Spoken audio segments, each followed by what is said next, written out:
Hello students, last class में हमने sequence and series का फर्स्ट पार्ट डिस्कस किया था जिसमें complete fundamental part with sufficient exposure we had covered it. आज के क्लास में we are going to complete it the remaining part of it. And let me tell you one thing, हमारी ये sessions completely result oriented है.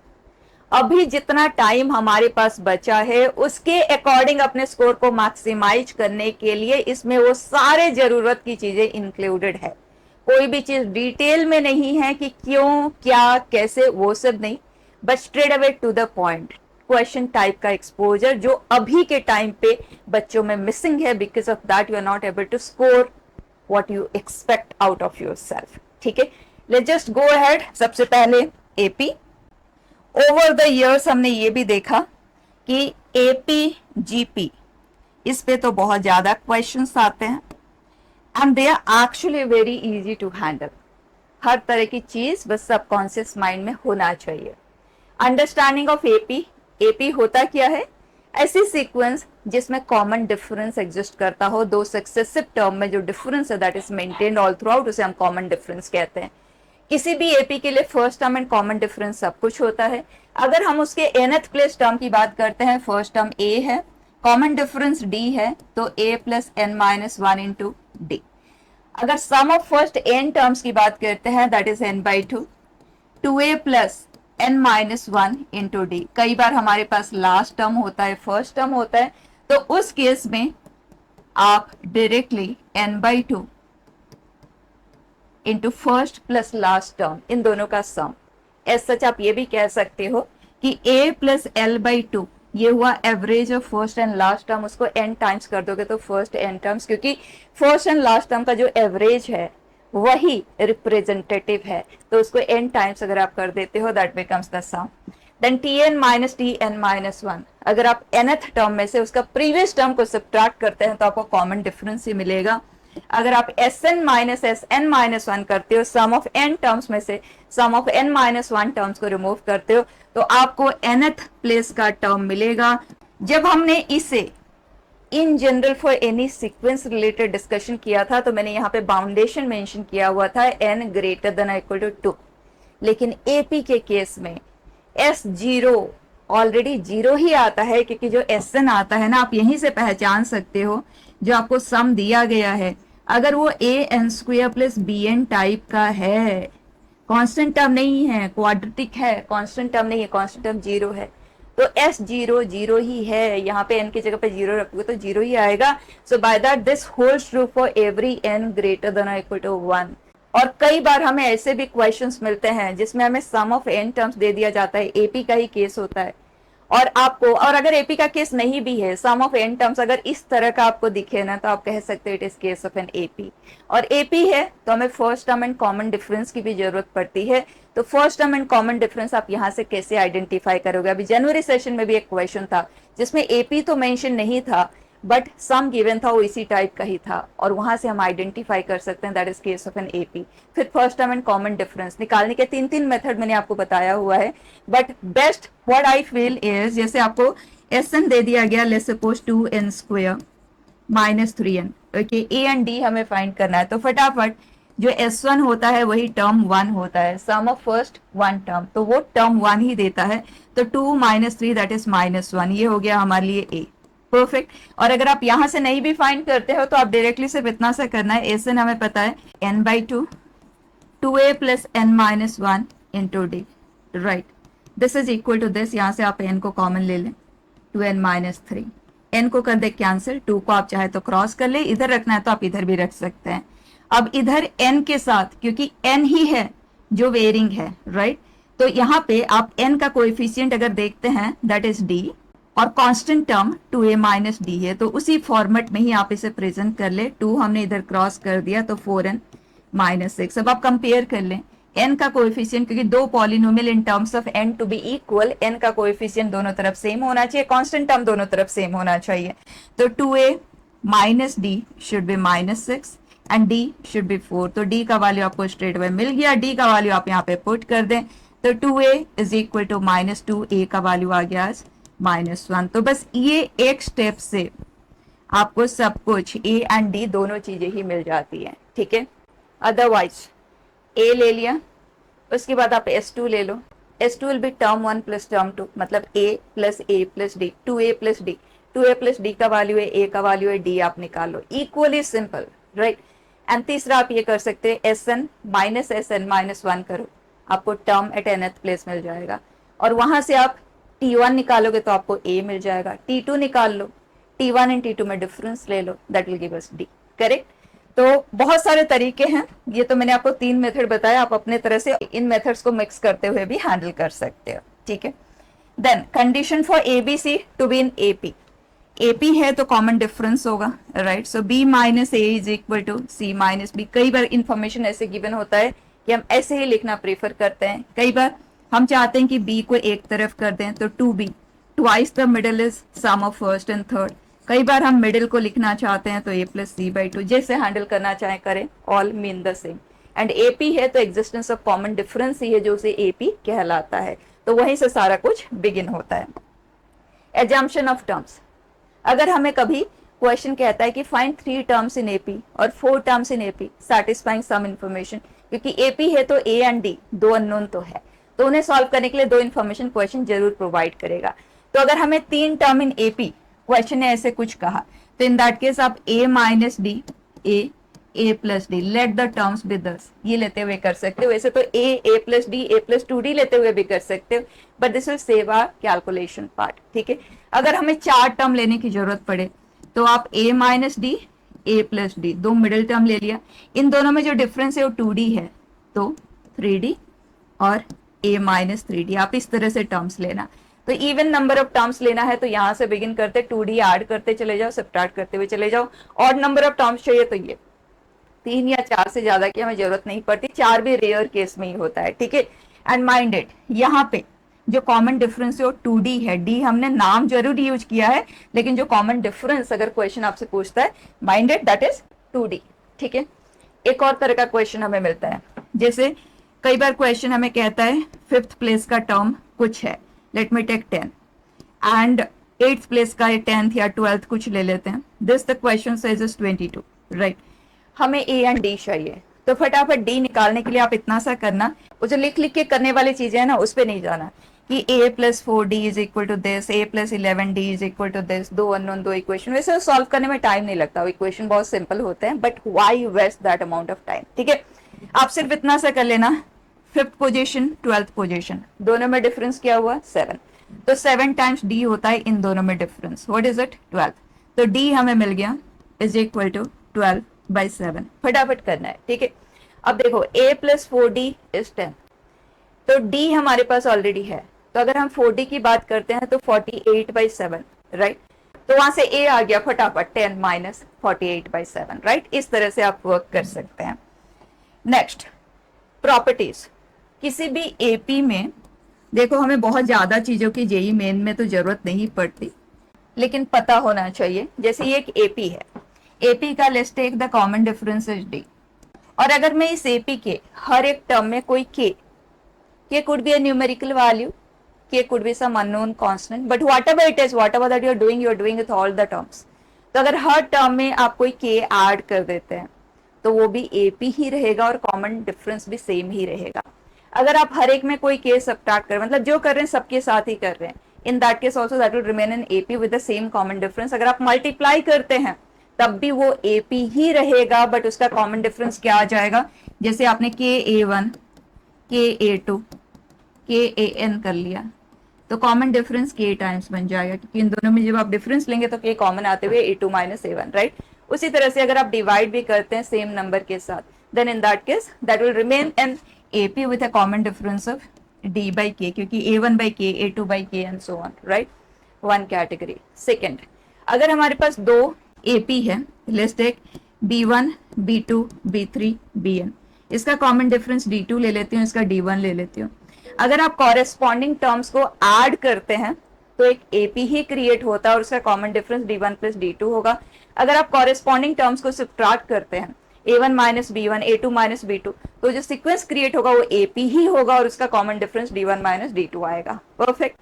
Next thing, अगर आप दोनों तरफ से इक्विडिस्टेंट टर्म्स को ऐड करते हैं, A1 plus AN that will be same as A2 plus AN minus 1, equidistant term, दोनों तरफ से, that will remain the same, उनका जो सम है that will come out to be the same, right.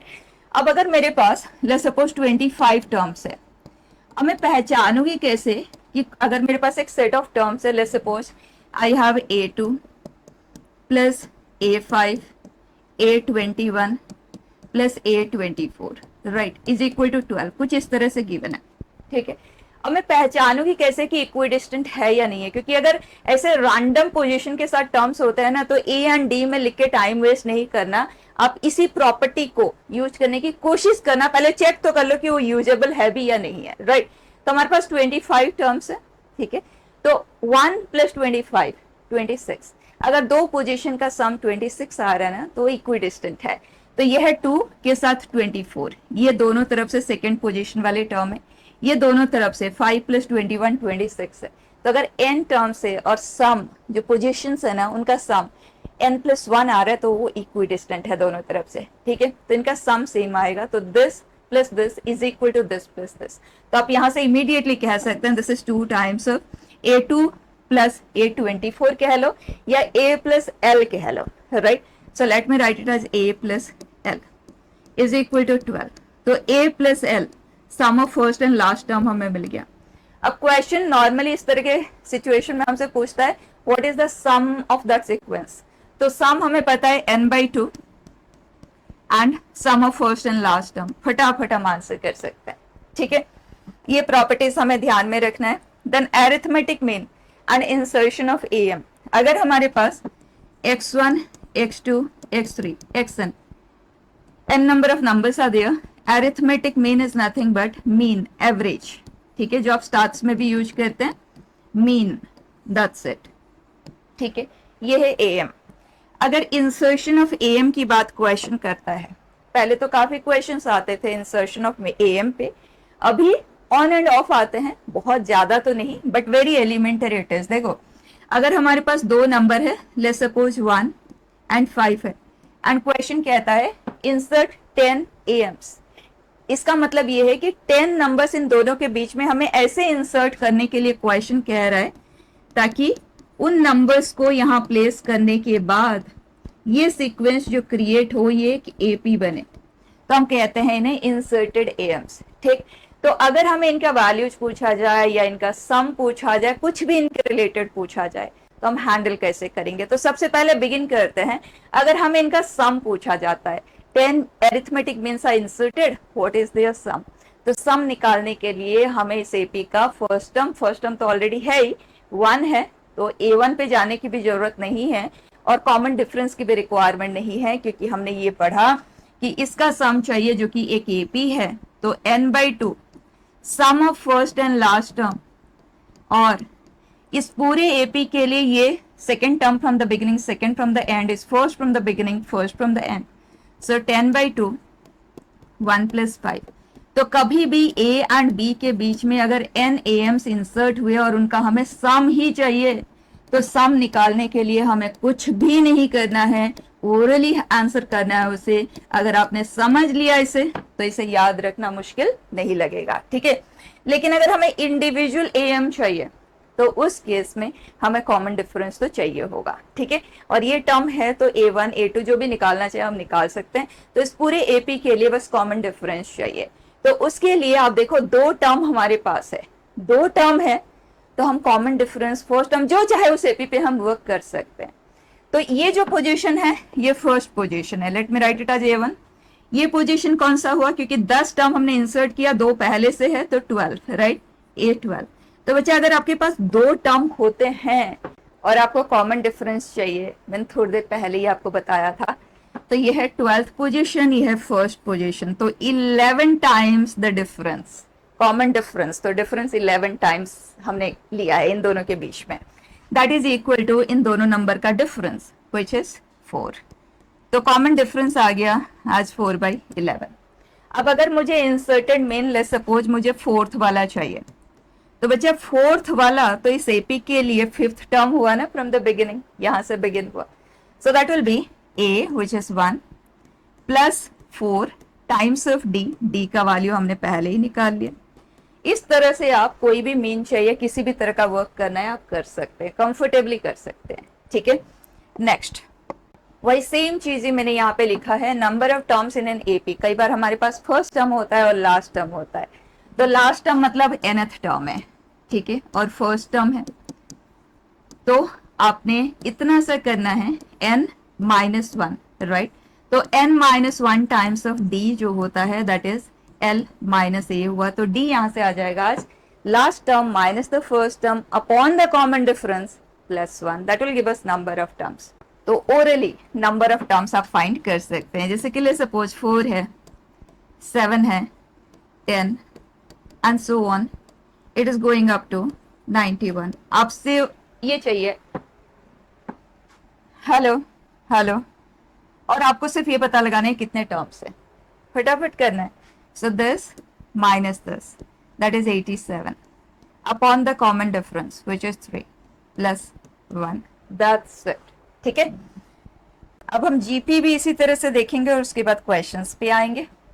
Here GP होता क्या है, जैसे एपी मतलब एग्जिस्टेंस ऑफ कॉमन डिफरेंस, यहाँ existence of A common ratio. तो अगर दो सक्सेसिव टर्म्स का रेशियो मेंटेन्ड है देन वही पहचान है जीपी का। सो a2/a1, a3/a2, ये एक ही पहचान है, इसे हम कॉमन रेशियो कहते हैं। Standard notation that we use is r. किसी भी जीपी के लिए first term and common ratio सब कुछ होता है। अगर हमें उसका first term and common ratio पता है डायरेक्टली और इनडायरेक्टली, और हमें उसका nth टर्म चाहिए, तो a r पावर n-1, और ये सब कुछ हमने डिटेल्ड क्लासेस में प्रूफ भी किए हुए हैं। नॉर्मली जीपी का प्रूफ ज्यादातर बच्चों को पता ही नहीं होता कि ये आया कैसे, ये सब कुछ मैंने आपको बताया हुआ है। दोनों में से आप कोई भी लिखें, बात एक ही है, लेकिन हम प्रिफर करते हैं क्योंकि हम नेगेटिव क्वांटिटीज को अवॉइड करना चाहते हैं। तो अगर r का वैल्यू 1 से बड़ा है, एब्सोल्यूट वैल्यू, तो इन दैट केस हम ये लिखना प्रीफर करते हैं। और अगर मॉड r -1 से 1 के बीच में, तो हम इस तरह से लिखना प्रीफर करते हैं।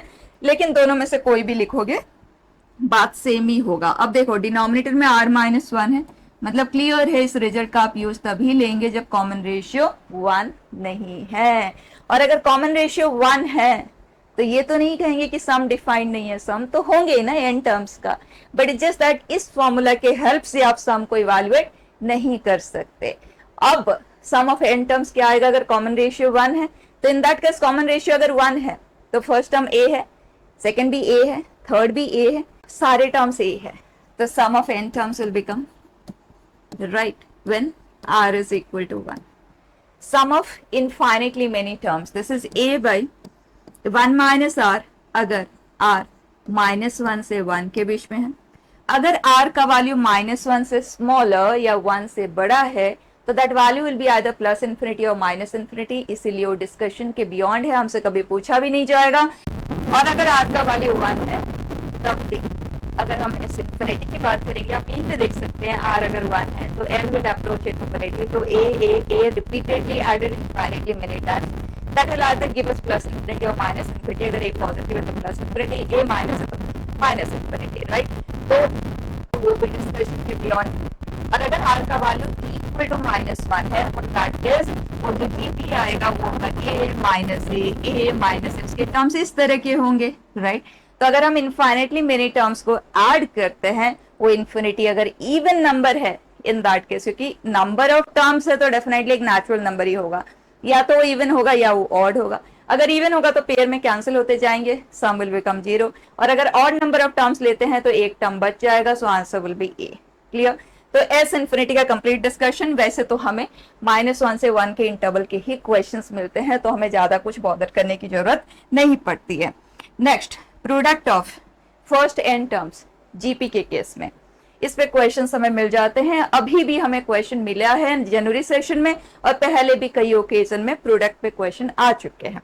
अब देखो, किसी भी जीपी के केस में एक इंपॉर्टेंट प्रॉपर्टी, जैसे अगर ये जीपी में है a1 a2 a3 an, तो product of equidistant terms from either side is a constant. जैसे एपी के केस में सम वाज ए कांस्टेंट, यहाँ पे प्रोडक्ट इज ए कांस्टेंट, क्योंकि जब आप इधर से इधर जाते तो आर आर आर मल्टीप्लाई करते हुए जाते हैं, रिवर्स आते तो आर आर आर डिवाइड करते हुए आते हैं, तो ए इंटू एल इधर से second term will be a into r, इधर से l by r, r r cancel होके a इंटू एल, वो मेंटेन्ड रहता है, राइट।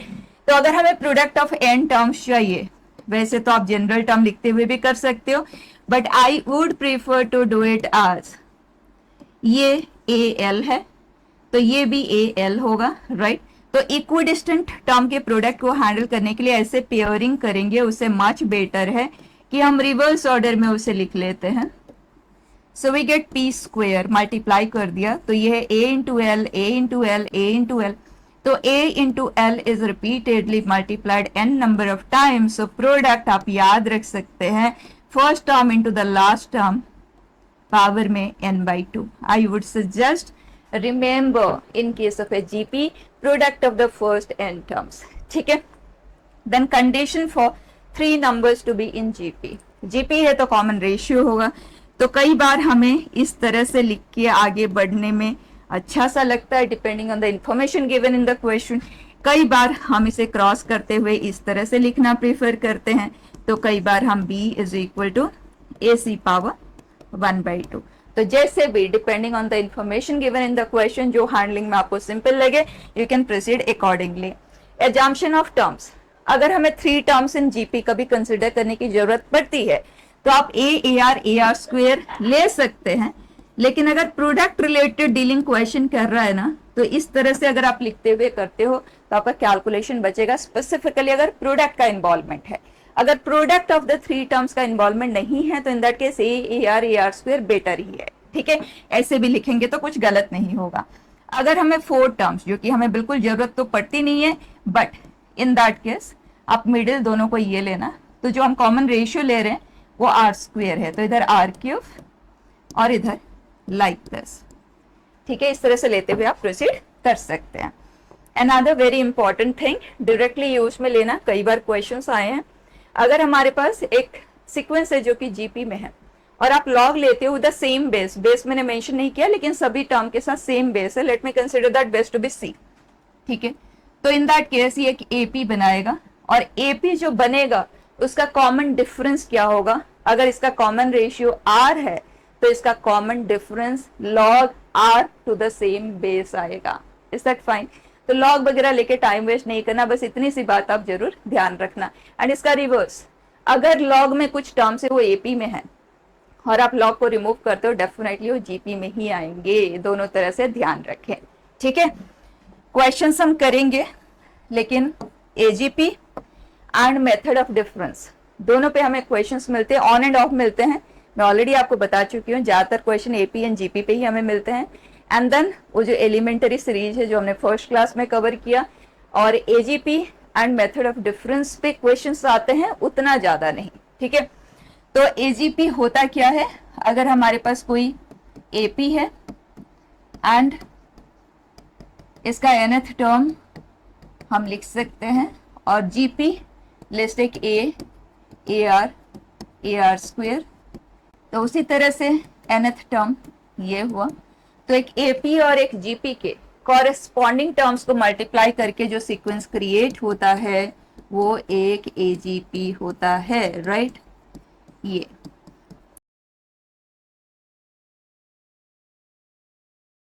तो पहचान तो हमें हो गई, राइट। अब मोस्टली एजीपी पे हमें और कुछ तो नहीं चाहिए होता है, सम ही चाहिए होता है, sum of infinitely many terms और sum of N number of terms. तो वो चीज एक बार हम देख लेते हैं। तो करने के लिए सिंपल स्टेप्स ये हुआ। वैसे तो इस मेथड में अगर आप इसे करने में कंफर्टेबल हैं तो करें, अदरवाइज जो मैंने लास्ट क्लास में आपको बताया था जनरल टर्म लिखते हुए आप कुछ चीजें याद रखते हैं जो मैंने आपको ऑलरेडी बताया था। मोस्टली हमें क्वेश्चन एज इट इज ही मिलते हैं, जो चीज हमने ऑलरेडी याद रखा हुआ है, लेकिन नहीं आता है तो उस फॉर्म में आप मॉडिफाई करते हो, फटाफट आंसर लिख सकते हो। तो इस स्टेप की आपको जरूरत वैसे नहीं पड़ेगी, राइट। अब इसमें जो जीपी इन्वॉल्व है उसका कॉमन रेशियो आर है, तो आर से आप मल्टीप्लाई कर दो। इस टर्म को यहां लिखेंगे क्या, क्योंकि नेक्स्ट स्टेप में हम सब्ट्रैक्ट करने वाले हैं, ठीक है। इसे यहां a प्लस डी आर से मल्टीप्लाई कर दिया, बाय दैट ये जो टर्म है वो यहां पे लिखा जाएगा, डन। r से मल्टीप्लाई होगी। अब हम करते हैं दोनों को सब्ट्रैक्ट। ये आया, दिस इज ए, ये सेपरेट रहा। फिर यहां से डिफरेंस लेना हमने स्टार्ट किया यहां तक, तो टोटल n टर्म्स थे, एक को हमने हटा दिया, तो n-1 टर्म्स में हम डिफरेंस कंसिडर कर रहे हैं। अब अगर दिस माइनस दिस आप करते हो तो ए आर कॉमन आया, this minus this that is d a are. उसी तरह से यहाँ पे ये आ गया कॉमन इन दोनों का, सो डी ए आर स्क्वेयर। ये एक जीपी बनता है, जीपी विथ n-1 टर्म्स, ठीक, एंड कॉमन रेशियो जो है वो आर ही है। एंड लास्ट वाला term a plus n-1 into D a are power n, ये आज इट इज रहेगा। अब इस जीपी का सम हम लिख सकते हैं, that is d a r 1 minus r power number of terms upon 1 minus r, right. बाकी माइनस में वो आएगा, ये ये आएगा। कई बार ऐसे सिचुएशन हो जाता है कि ये जो जीपी है ना, कोइंसिडेंस बन जाता है कि ये टर्म भी उसी कॉमन रेशियो को फॉलो करते हुए आगे बढ़ जाता है। सो बाय दैट इसको भी हम इस समेशन में इंक्लूड करते हुए एक जीपी का सम के फॉर्म में इसे लिख लेते हैं, ठीक है। Otherwise in general it will remain like this and s will be 1 minus r से इसको डिवाइड किया, इसको किया और उसको किया, राइट। और अगर इनफाइनेटली मेनी टर्म्स है तो डेफिनेटली जो कॉमन रेशियो होगा -1 से 1 के बीच में होगा। उस केस में ये टर्म हो जाएगा खत्म और ये r पावर n का प्रेजेंस जहां है वो खत्म हो जाएगा। सिर्फ इतना सा हमारे पास रह जाएगा, s infinity will be a upon 1 minus r d a r upon 1 minus r का होल स्क्वायर, ठीक है। तो इस तरह से हम हैंडल करते हैं।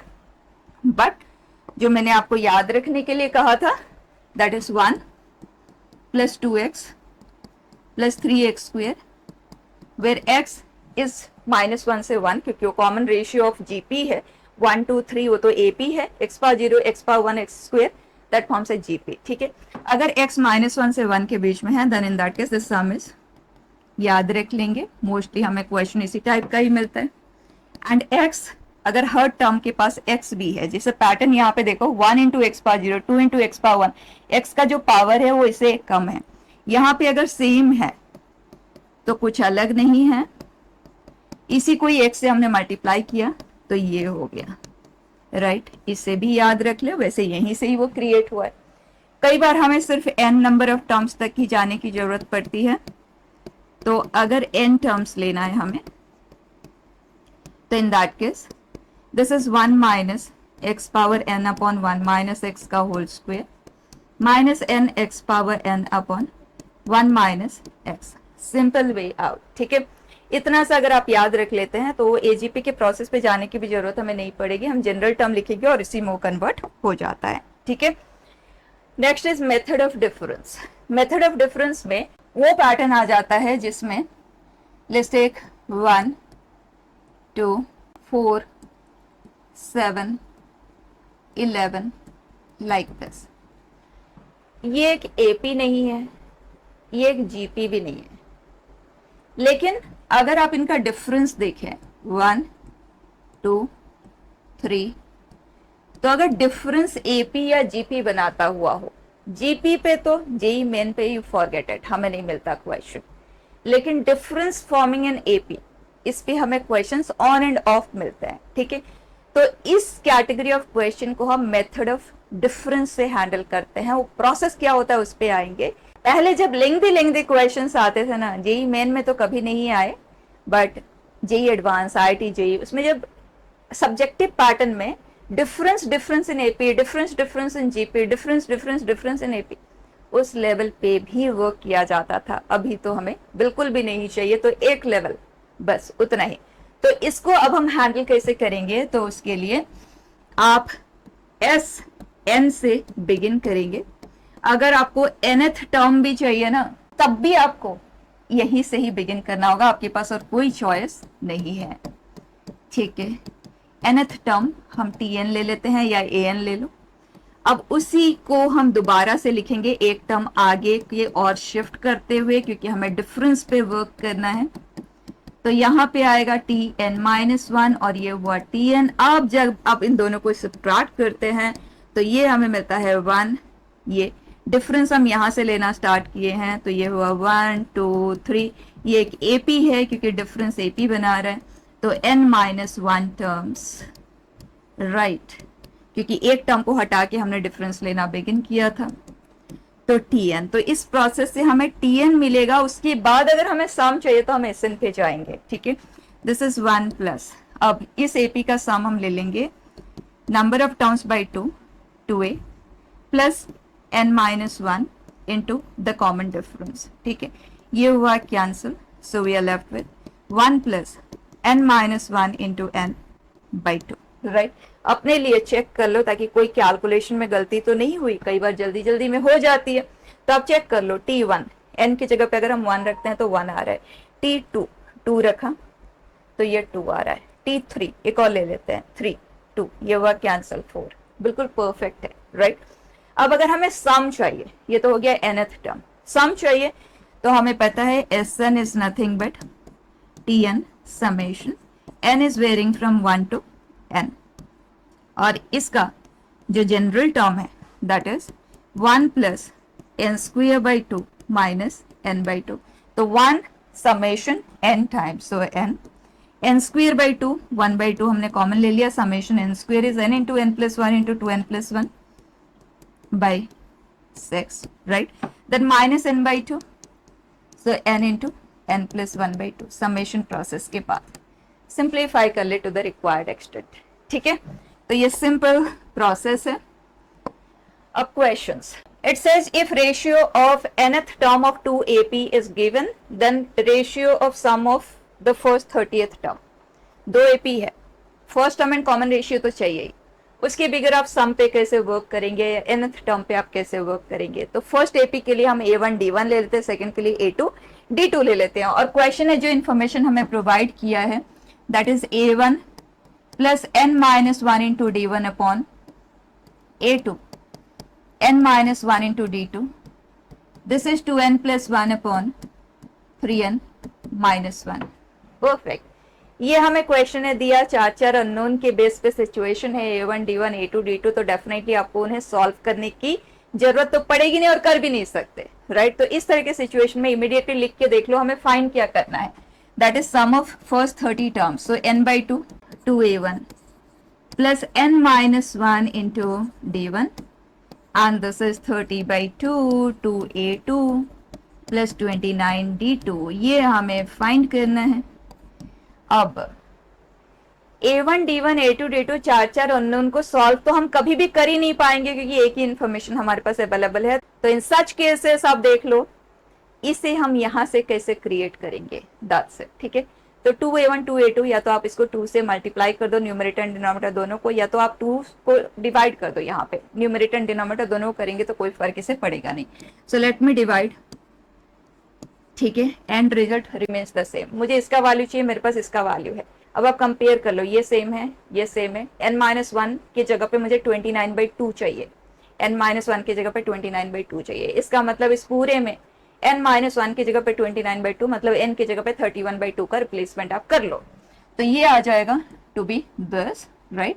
सो a1 plus 29/2 and right hand side में भी हम वही काम करेंगे, n की जगह पे 31/2, ठीक है। सो 31, सो this is 31 into 2 that is 62, 62/2, so 62 plus 2 that is 64/2, right. तो डिनोमिनेटर वाले 2 को हम कैंसिल नहीं कर रहे क्योंकि यहाँ पे भी क्रिएट होगा तो वहीं से कैंसिल हो जाएगा, ठीक है। तो हम फ्रैक्शन को इन्वॉल्व नहीं करेंगे, तो यहाँ पे हमारे पास आया 64 और डिनोमिनेटर में आ जाएगा 3 इंटू 31 93 माइनस 2 91/2, डिनोमिनेटर वाला 2 तो हो गया कैंसिल, राइट। अब आप इसे सिंप्लीफाई करते हुए आंसर दे दें, ठीक है, exactly in the same way. अब इसका रिवर्स प्रोसेस देखो, if ratio of sum of first n terms of 2ap, ये हमें दे दिया गया to be this, and ratio of sum of first n terms given है और हमें रेशियो ऑफ 10th टर्म चाहिए, तो n/2 2a1 plus n minus one into d1 upon n/2 2a2 plus n minus one, right. ये हमें दिया गया, कुछ भी एक्स्ट्रा हमें सोचने की जरूरत नहीं, हमें क्या फाइंड करना है उस पर चलते हैं। a1 plus 9d1 a2 plus 9d2, right, ये हमें फाइंड करना है। ये 2a1 2a2 है, तो आप इमीडिएटली इसको 2 से मल्टीप्लाई कर दो, इसको भी आप 2 से मल्टीप्लाई कर दो। अब कंपेयर कर लो, 2a1 2a2 d1, तो हमें n-1 18 चाहिए, तो n की जगह पे 19। अगर इसमें आप n की जगह पे 19 दोनों तरफ पुट करोगे तो लेफ्ट हैंड साइड ये बन जाएगा और राइट हैंड साइड हमें आंसर दे देगा। ठीक है, simple one step process. Next it says if AR forms an AP, A1 A2 A3 that forms an AP, given that A4 हमें given है, A7 हमें given है, then find this। डिनोमिनेटर में compound form है, series है, immediately हमारी एक ही कोशिश होनी चाहिए, सिर्फ यहाँ पे हम एपी जीपी पे वर्क कर रहे हैं उसकी वजह से नहीं, एनी टाइम एनी सीक्वेंस, पहले भी हमने देखा, लास्ट क्लास में भी हमने देखा। तो इसको आप सिंप्लीफाई करने की कोशिश करें। और एपी का केस है तो rth term and r plus 2th term दोनों का सम है। तो बच्चे आप देखो, जैसे r1 है तो a1 एंड a3 दोनों का सम, मतलब आप ऐसे सोच के देखो कि एक टर्म है, बीच में कोई और आ रहा है, फिर ये तीसरा टर्म है ए आर प्लस 2, तो बीच में ए आर प्लस 1 आ रहा है।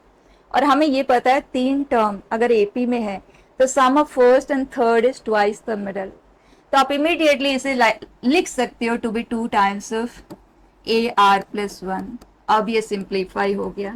सो कितना सिंपल, अब हाफ को हमने बाहर मूव कर दिया एंड क्वेश्चन रह गया ए आर प्लस 2 का product, r is varying from 1 to 10। अब डायरेक्ट अब हम rth टर्म लिखेंगे, r प्लस 2th टर्म लिखेंगे, दोनों को मल्टीप्लाई करते हुए समेशन इवेल्युएट करेंगे। तो इस AP का rth टर्म या r प्लस 2th टर्म लिखने के लिए हमारे पास first term and common difference होना चाहिए। ये 7th पोजीशन है, ये 4th पोजीशन है, दोनों पोजीशन का डिफरेंस है 3, तो 3 times of d is equal to इन दोनों का difference which is 13 minus 7 it is 6, तो d आ गया is 2 and 4th position is a plus 3 times of d which is 6, तो a हमारे लिए है 1। अब a and d है तो rth term will be a plus r minus 1 into d, simplify कर ले तो इस is 2r minus 1 and r plus 2th term चाहिए, तो दोबारा से ये काम हम नहीं करेंगे, दोनों में जो डिफरेंस ऑफ पोजीशन है वो 2 है, तो इसमें आप 2d ऐड करोगे तो ये वाला मिल जाएगा। तो d हमारे लिए 2 है, तो इसमें अगर हम 2d ऐड करते हैं मतलब 4 ऐड करते हैं, वी गेट 2r, करेक्ट। अब इन दोनों का मल्टीप्लीकेशन मल्टीप्लाई करते हुए लिखते हैं, this is 4r square, right, 6r minus 2r that is 4r minus 3 summation, right. अब समेशन को डिस्ट्रीब्यूट कर देते हैं सिग्मा को, so we get half as it is outside 4 times of summation of squares of first 10 natural numbers which is n into n plus 1 into 2n plus 1 by 6, right, and this is 10 into 11 by 2, simple calculation, 3 is added 10 times that is 30। ठीक है, next ये एक category of question JEE main JEE advance दोनों में ही इस type के questions आ चुके हैं, एक बार नहीं मल्टीपल ओकेजन में, ठीक है। एंड हैंडलिंग आप देखो कितना सिंपल है। ये रिलेशनशिप हमें दे दिया गया है 3 कॉन्जिक्यूटिव टर्म्स में A1 एंड A2, क्योंकि 3 टर्म में रिलेशनशिप गिवन है तो 2 टर्म बिगिनिंग के 2 टर्म हमें क्वेश्चन ने दे दिया है, और हमसे जो फाइंड करने के लिए क्वेश्चन कह रहा है ना, स्ट्रेट अवे उसी पे चलो। सो ये है 2 पावर 3n, ये n के रिलेटेड है, तो अगर आप चाहो तो आप इसको 2 क्यूब पावर n तो 8 पावर n में लिख सकते हो, अदरवाइज ऐसे भी रहने दो, कोई फर्क हमें नहीं पड़ता, ठीक है। अब यहाँ पे चलेंगे, जो हमें फाइंड करना है वो है an upon 8 power n। So all what I am doing here is an plus 2, पूरे में ही हम यही काम करेंगे, 8 पावर n से डिवीजन करेंगे, ठीक है। जो हमें फाइंड करना है स्ट्रेट अवे हम उसी पे ही चलेंगे, तो ये हुआ 8 पावर n से डिवीजन, और ये है राइट हम an फाइंड करके अपना टाइम एंड एनर्जी वेस्ट नहीं करेंगे, वो कॉम्प्लिकेट ही करेगा। तो जो क्वेश्चन हमसे चाह रहा है स्ट्रेट अवे उसी पे ही चलो। अब हम समेशन तीनों में अटैच कर देते हैं with the limits n is 1 to infinity, n is 1 to infinity, done. अब एक बार जो हमें फाइंड करना है ना, उस पैटर्न को लिख के देखो, A1/8 A2/8 स्क्वायर, क्लियर हो रहा है राइट, इन्फिनिटी तक ये जा रहा है, मतलब चलता ही चला जा रहा है, और यही हमें फाइंड करना है, इसका नाम S दे देते हैं। ठीक, अब इस पूरे को हम S में ही कन्वर्ट करने की कोशिश करेंगे, ये तो हमारे लिए स्ट्रेट अवे S ही है। अब A2 के साथ 8 स्क्वायर, A1 के साथ 8 पावर 1, तो A जो है 8 का पावर सेम, उस लुक में हमें इसे डालना है। तो एक काम करते हैं, 8 स्क्वायर से हमने डिनोमिनेटर को मल्टीप्लाई किया, तो 8 स्क्वायर से हमें न्यूमरेटर को भी मल्टीप्लाई करना होगा, जिसे मैंने बाहर लिख दिया, कोई प्रॉब्लम नहीं है। एग्जैक्टली उसी तरह से यहाँ n+1 है, तो मैंने 8 से मल्टीप्लाई कर दिया, तो इस पूरे को हम 16 लिख लेते हैं। अब देखते हैं कि ये जो हमें चाहिए वो बिगिन हो रहा है A1/8 देन A2/8 स्क्वायर, यहाँ n की जगह पे अगर हम 1 रखते हैं ना, तो ये A3/8 क्यों, मतलब फर्स्ट 2 टर्म मिसिंग है, दैट्स इट राइट, S में से। तो can I consider this to be ये right, this is 64 times of S minus the first 2 terms which is A1/8, A1 का वैल्यू हमारे पास है और A2 का भी वैल्यू, और इसीलिए A1 और A2 के वैल्यू क्वेश्चन ने प्रोवाइड कर दिया है। A2 is 1, so 1/8 square, perfect, is equal to, अब यहाँ पे आ जाओ 16, एग्जैक्टली उसी तरह से NH1 A2 से बिगिन हो रहा है, मतलब ये एक टर्म मिसिंग है इसमें, उसे आप सब्ट्रैक्ट कर दें, विच इज 1/8 प्लस S, खत्म हो गई कहानी। अब S को हमें फाइंड करना है, तो 64 टाइम्स ऑफ S, ये है 16 टाइम्स, इधर शिफ्ट हुआ 48, एंड ये S इधर आया तो 47 times of S is equal to, इन बाकी के टर्म्स को हम उधर शिफ्ट कर देते हैं, तो 64 इंटू 1/8 दैट इज 8, इधर शिफ्ट हो गया, and then this is 1 shift हो गया, ये इससे मल्टीप्लाई हुआ, सो दैट इज -2। अब कैलकुलेट कर लें, ठीक है, देखने में कितना कॉम्प्लिकेटेड है, एन कैलकुलेशन पे जाएंगे तो अननेसेसरी वर्क पे हम जाएंगे, और इस तरह से करते हैं तो स्ट्रेट अभी राइट काफी सारे क्वेश्चंस हमें मिल जाएंगे, मेन एंड एडवांस दोनों में ही। अब ये टाइप देखें, 11 power 10 plus 2 into 9 into 11 power 9, देखो कितना एलिमेंटरी है। अभी देखने में तो अगर आप पहली बार कर रहे हैं तो आपको थोड़ा सा कॉम्प्लेक्स सा लुक आ रहा होगा, लेकिन इट इज सो एलिमेंटरी, हम इसे ओरली करेंगे, अभी आप देखना, एंड रिपीटेटिव टाइप है। इसमें 11 पावर 10 देन 2, सो 1 2 3 4, तो एक AP तो आ रहा है, फिर 11 पावर 10 है, फिर 9 इंटू 11 पावर 9 है, तो अगर 1 2 3 को आप हटा देते हैं तो सिर्फ इन टर्म्स को अगर आप ध्यान दें तो ये एक GP बना रहा है, तो AGP का केस है, तो AGP के प्रोसेस पे जाते हुए तो आप कर सकते हो, but as I told you, जो चीज हमने याद रखी है ना उसके हेल्प से हम ओरली कंप्लीट कर सकते हैं, तो वो जो 2-3 स्टेप है उसको लिख के अपना टाइम एंड एनर्जी वेस्ट नहीं करेंगे। तो आप क्या करो, इसे ले लो common, so we have 11 power 10 then 1 plus 2, अब देखो 11 पावर 10 हमने कॉमन लिया, so left with what 9 into 1/11 right, तो मैं उसे 9/11 लिखना चाहोगे। नाउ नेक्स्ट टर्म 11 पावर 10 हमने कॉमन लिया तो रह गया 9/11 का स्क्वायर, पैटर्न एकदम क्लियर, लास्ट वाला 9/11 होल पावर 10। अब बचा देखो 1 plus 2x plus 3x square, याद रखा है ना हमने सम ऑफ n टर्म्स, उसी का यूज लेंगे।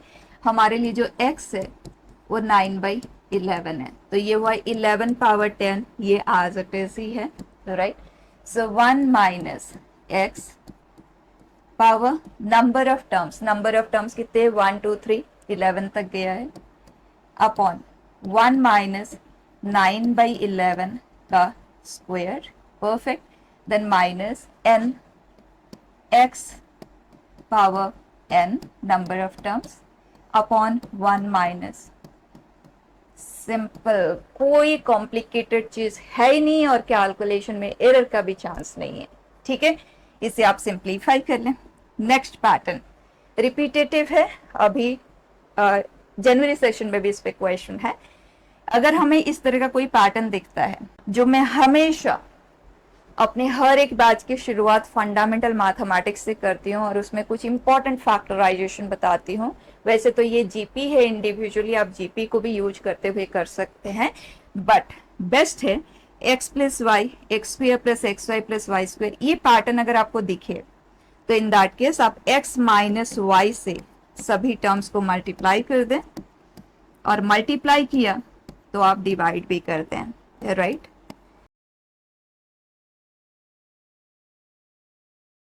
अब ये दोनों कंबाइन होके हमें देते हैं x square minus y square, और ये है x cube minus y cube, important factorization of x power n minus y power n. तो वही चीज हम यूज कर रहे हैं, राइट, ये सभी terms, and is going up to infinity, एंड 1/x माइनस वाई डिविजन में है। अब ये दो अलग अलग जीपी में कन्वर्ट हो गए, एक जीपी इनफाइनाइट जीपी है, तो कॉमन रेशियो जो modulus value absolute value lesser than 1 already given ही है, तो ये हुआ 1/x माइनस वाई, इस जीपी का sum a/1 minus r, and second का उसी तरह से वाई स्क्वेयर बाई, राइट। अब एलसीएम लेते हुए इसे आप सिंप्लीफाई कर लें, ठीक है। नेक्स्ट हियर 7/5 9/5 स्क्वेयर 13/5 क्यूब, तो 1/5 1/5 स्क्वेयर 1/5 क्यूब, ये तो जीपी है।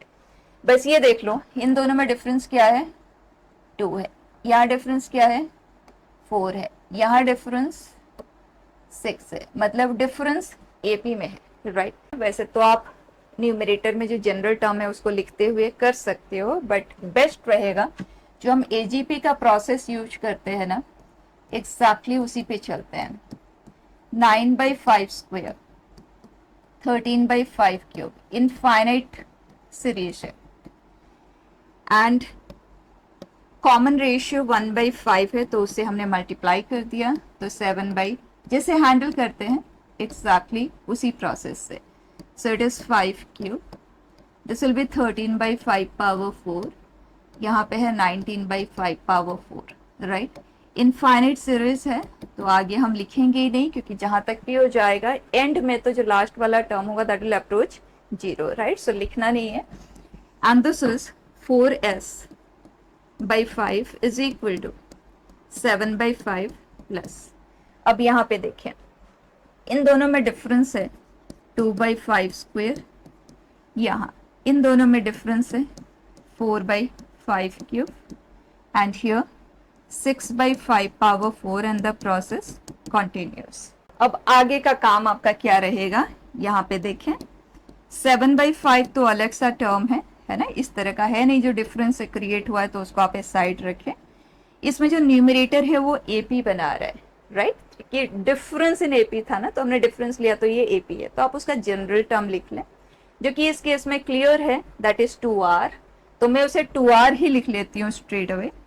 तो अगर मैं इसे r लेती हूँ तो डिनोमिनेटर है जैसे 2 × 1 है, तो डिनोमिनेटर में 5 पावर r प्लस 1 है, ये पैटर्न है, right, where r is varying from 1 going up to infinity. और इस पैटर्न को तो हम रिकॉग्नाइज करते ही हैं, एक बार मैं आपको याद दिला देती हूँ, 1 + 2x + 3x स्क्वेयर है ना, तो this is r, x power r - 1 summation r is varying from 1 to infinity, इसका आंसर हमें पता है, राइट। तो इसी का ही हम यूज लेना चाहेंगे, तो जो r है x का पावर, x यहाँ पे 1/5 है, उसका पावर r से कम होना चाहिए, तो ये r है तो हमें यहाँ r - 1 चाहिए, तो कोई प्रॉब्लम नहीं है, हम 5 स्क्वेयर को बाहर मूव कर देते हैं जो कि 1/25 होगा, 2 को भी यहाँ से मूव कर दिया, तो ये हुआ r/5 पावर r - 1। तो अगर आप 1/5 देखने में कंफर्टेबल नहीं है तो ये सेम लुक ही है, बट x में आप उसे लिख लें, x इज 1/5, आप बाद में उसको रिप्लेस कर सकते हैं।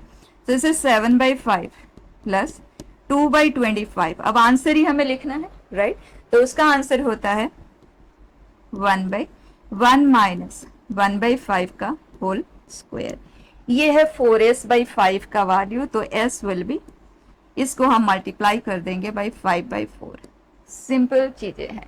तो अगर डिफरेंस इन एपी, जो कि रेयर ही क्वेश्चन है लेकिन है, रूल आउट नहीं कर सकते, तो उस केस में आप एजीपी का एक स्टेप आप यूज करें, बेस्ट है, और उसके बाद ये जो क्रिएट होता है जनरल टर्म लिखते ही आप इसे इसके हेल्प से हैंडल कर सकते हैं, ठीक है।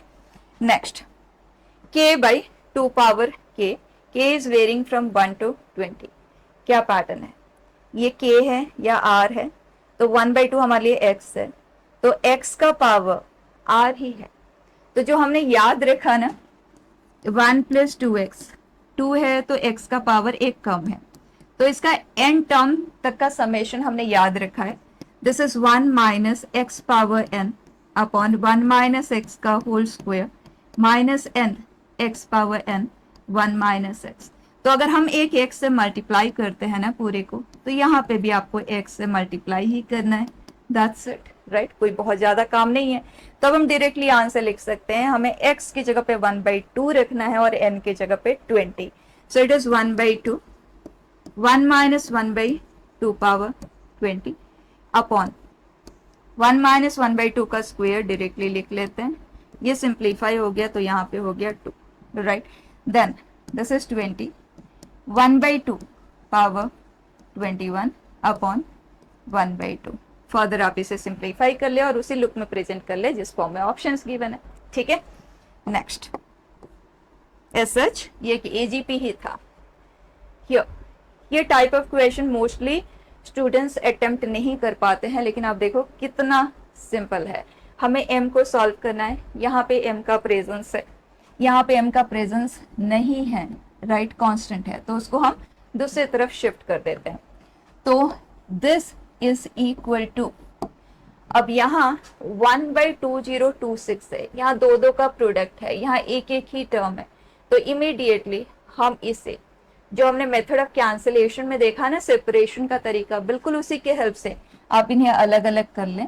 तो 1 × 2 है तो 1/1 माइनस 1/2, बैलेंसिंग कांस्टेंट 1/1 ही आएगा, राइट। लास्ट क्लास में हमने बहुत सारा प्रैक्टिस किया था मेथड ऑफ कैंसिलेशन पे, तो एग्जैक्टली उसी तरह से हमने इसे स्प्लिट कर दिया। ये आ जाएगा 1/3 minus 1/4 so on, and 1/2025 minus 1/2026, right. और ये कंबाइन हो गया इसके साथ, आप इसे कर दें कैंसिल, राइट। अब हमें ऑल्टरनेट साइन नहीं चाहिए क्योंकि इन दोनों को हमें कंपेयर करना है और m का वैल्यू चाहिए, और ये हैंडलिंग भी हम कर चुके हैं। इसके लिए हमें जो प्लस साइन के साथ है, जो कि ऑड वाले टर्म्स का रेसिप्रोकल, उन्हें हम लिख लेंगे, राइट। उसके बाद 2025 है minus 2 times of 1/2 1/4 going up to 1/2024, done. और इस पे हमने लास्ट क्लास में देखा भी था, क्वेश्चंस भी किया था। तो 1/2 इवन नंबर है तो 1/2 आप कॉमन लोगे, 2 हो जाएगा cancel, so will be left with 1/1 1/2 1/3 1/1012, done. अब इनमें से ये सब्ट्रैक्ट हो जाएगा तो will be left with 1/1013 1/1014 and so on 1/2025। अब एक बार देख लो कितने टर्म्स है, अपर value minus low value plus 1, 1013। यहाँ पे कितने टर्म्स है, बिल्कुल सेम है, ये भी कॉन्जिक्यूटिव है, ये भी कॉन्जिक्यूटिव है। तो लोवेस्ट को लोवेस्ट के साथ आप इक्वेट कर दें या हाईएस्ट को हाईएस्ट के साथ इक्वेट कर ले, m का वैल्यू आ गया टू बी 1012, ठीक है। Next it says let alpha be, ये है minimum of i n j and beta है maximum of i n j, यहाँ 10 तक गया है, तो अल्फा प्लस बीटा, मतलब हमें इन्हीं को ही सॉल्व करना है। तो एक केस पहले इस पे आ जाते हैं, मिनिमम हमें चाहिए आई एन जे का, जिसमें i बदल रहा है 1 से 20, जे भी बदल रहा है 1 से 20, मतलब एक तरह से हमारे पास ऑर्डर्ड पेयर के फॉर्म में है। तो लेट मी कंसीडर 1 with 1, मैं टेबुलर फॉर्म में लिख लेती हूँ i j, राइट। तो 1,2 1,3 1,20 तक ये गया। तो इसके बाद 2, i का वैल्यू हमने 2 लिया तो j को हमने वेरी करवाया, तो ये पॉसिबिलिटी है, राइट। सो ये अब 20 तक गया, तो 20,2 मैंने i, j की सारी पॉसिबिलिटीज को लिस्ट डाउन कर लिया, जो कि 400, 20 into 20, i in 20 ways, j in 20 ways, so 400 ordered pairs are there 20. और हमें क्या चाहिए, i and j में जो मिनिमम है, ठीक है। तो बिगिन करते हैं, मिनिमम एज 1 कितनी बार क्रिएट होगा, हमें उसे उतनी बार ऐड करना है, राइट, सम अप करना है। तो मिनिमम एज 1, जहां जहां भी 1 का प्रेजेंस है उन सब में, क्योंकि 1 से छोटा तो और कुछ है नहीं, तो 1 का प्रेजेंस यहाँ पे है और 1 का प्रेजेंस यहाँ पे है, तो यहाँ पे 20 ऑर्डर्ड पेयर्स है और यहाँ पे 19, क्योंकि ये तो काउंट हो चुका है, right. So we have 20 plus 19 that is 39 times 1। अब देखते हैं 2 आज मिनिमम कितने में है, इनका तो डिस्कशन हो चुका, राइट। इनमें मिनिमम आ गया टू बी 1, मिनिमम आज 2 या 2 से हायर, 2 से स्मॉलर वाले ऑलरेडी कंसिडर हो ही चुके हैं, उसमें मिनिमम 1 आ गया। तो इन सब में मतलब ये कितने ऑर्डर पेयर हुए 19, और इन सब में भी 2 का प्रेजेंस है और बाकी सब 2 से हायर है। 19 and 18, right, 37 times 2 will be added, correct. अब इनका डिस्कशन हमने कर लिया, अब इन सब में 3 होगा, राइट। कितने हुए 18 एंड 17, सो 35 टाइम्स। पैटर्न बिल्कुल क्लियर हो गया। अब एंड में जब हम चलेंगे ये सब हट जाएंगे एंड 20 एज मिनिमम सिर्फ और सिर्फ यही होगा। So we have 1 into 20। हमें ये समेशन फाइंड करना है, रैंडम सा कुछ भी दिखे तो जनरल टर्म लिखो एंड सिग्मा नोटेशन पे चले जाओ एंड इवैल्यूएट इट। तो बताओ ये एक एपी है, राइट। इस एपी का nth टर्म क्या है? सो a plus n minus 1 into D. उसी तरह से 1 2 3 इसका nth टर्म तो हम डायरेक्टली ही लिख लेंगे। सो ये हुआ 39 minus 2n plus 2, so 41 minus 2n into n summation n is varying from 1 going up to 20। तो डिस्ट्रीब्यूट कर देते हैं 41n, 41 बाहर, n summation, so it is 20 into 21 by 2, right, minus 2 बाहर, n square summation that is n into n plus 1 into 2n plus 1 by 6। Clear? Simplify कर ले इसे। बहुत एलिमेंटरी वे में मैंने आपको बताया, वैसे आपको लिटिल पीएनसी यूज करते हो आप ऑर्डर्ड पेयर में देख सकते हैं लिस्ट एज 1 कितने ऐसे ऑर्डर्ड पेयर होंगे, लेकिन पीएनसी के डीलिंग में बहुत सारे बच्चे इतने कंफर्टेबल नहीं होते, तो ये बेस्ट तरीका है, ठीक है। अब हमें मैक्सिमम पे वर्क करना है, एग्जैक्टली उसी ढंग से ही करेंगे। सो 1,1 1,2 लेना कहाँ तक है 10 तक, right. So 2,1 2,2 and this is and 10,1 10,2। और एक और चीज देखो, कोई कंफ्यूजन नहीं होना चाहिए, जैसे 10,10 है या i, है, k, है, तो उसमें मिनिमम भी k है और मैक्सिमम भी k है। i एंड k में मिनिमम कौन है? k है, मैक्सिमम कौन है? k ही रहेगा, ठीक है। तो अब देख लेते हैं 1 एज मैक्सिमम कितने ऐसे ऑर्डर्ड पेयर होंगे। 1 एज मैक्सिमम मतलब दोनों में कोई ना कोई 1 होना चाहिए और कोई भी 1 से बड़ा नहीं होना चाहिए, तो वो तो एक ही ऑर्डर्ड पेयर होगा, राइट। सो 1 वंस। अब हमें देखना है 2 एज मैक्सिमम। 2 एज मैक्सिमम तो this 3, right, 2 plus 1, तो 3 times of, उसके बाद 3 as maximum, इधर आएंगे 3 और इधर 2, तो 5 times of 3 like this। जब हम 10 as maximum की बात करेंगे तो 10 and 9, so 19 times done। अब जनरल टर्म लिखते हैं, this is 1 3 5 2n minus 1 AP है nth term, summation n is varying from 1 to 10। Calculate कर लें एंड सम देम अप, ठीक है। Next function R2R repetitive type satisfies. 2 condition मैंने लिया है, पहले इस पे डिस्कशन करते हैं। f of x plus y is equal to f of x into f of y। Standard functional equation पे हम ऑलरेडी इस पे वर्क करते हैं और याद भी रखते हैं, तो उसी के बेस पे वर्क कर जाए। कोई एक्स्ट्रा उस तरह से बेसिक लेवल पे सिंप्लीफाई करते हुए तो कर ही सकते हैं, but don't get into all that, ठीक है। तो हमें ये पता है ये कंडीशन सैटिस्फाइंग है, तो f of x is equal to a power x। अब a को फाइंड करने के लिए क्वेश्चन ने हमें इंफॉर्मेशन दे दिया है कि f of 1 is equal to 3, दोनों ही केस में f of 1 3 गिवन है, ठीक है।